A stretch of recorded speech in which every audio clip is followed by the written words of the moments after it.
好，大家好，我係 Mr. Evan So，今日會為大家講解呢就 HKDSE Practice Paper Mathematics Core Paper 2 Session A Question 5。咁呢份卷可以喺考評局嗰度 download 噶啦。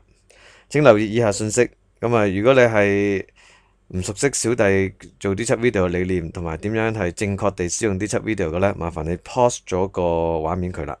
其他人繼續。OK，第五條，咁你睇翻題目啦，佢俾咗一個嘅多項式嘅除數俾你啦，就要求你揾嘅就係除數嘅 remainder 啦。牽涉到嘅咧，當然就係 remainder theorem 啦。咁而家畫面抌咗出嚟啦，你話喂咩嚟㗎？好，我哋即管睇睇到底咩叫 remainder theorem。好，23除7等於3餘2啊。咁我哋有冇辦法將呢幾個 number 揼翻去成為一個叫除法算式呢？咁當然有啦，我都晒俾你睇啦。OK，咁我哋認下啲名啦。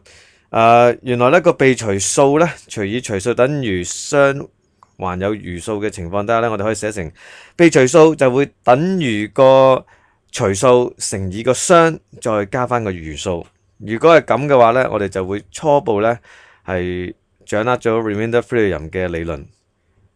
點解？因為 x 咧其實係一個變數嚟啦 ，x 嘅值我哋可以 set 嘅。如果我哋能夠 set 到個除式等於零嘅時候，除式係零，零乘雙式當然係零啦。零再加餘數就當然出咗個餘數出嚟噶啦。咁所以咧 f(a) 就會等於餘數。OK，實戰噶咯。實戰嘅話咧，我哋點樣 set 到個除式等於零呢？而家個除式咧就係 x 加2。咁只要 set 咗 x 係負2嘅話咧，除式就會係零嚟噶啦，即係話 f(a) 個 a 咧，我哋而家咧諗到啦，係負2嚟啦。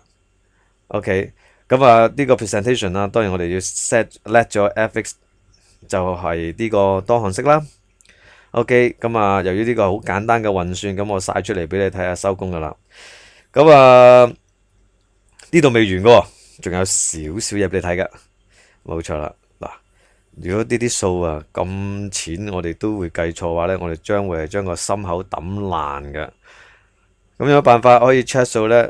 你而家話啊嘛，我 set 咗個 x 係負2，咁我哋對入計數機 set x 係負2。如果係唔識正確地使用計數機同學仔，你一定要追你阿 Sir 教你啊，或者追你個 Miss 去教你啊，千祈唔好 miss 咗呢樣嘢啦。OK。入翻落去，咁你睇到啦，我計數機畫面都展示咗啦。計完之後真係個 remainder 係31喎。OK，好，呢條都唔係好長嘅題目，講到呢度呢，又要收工啦。有咩問題 email 俾我，多謝，拜拜。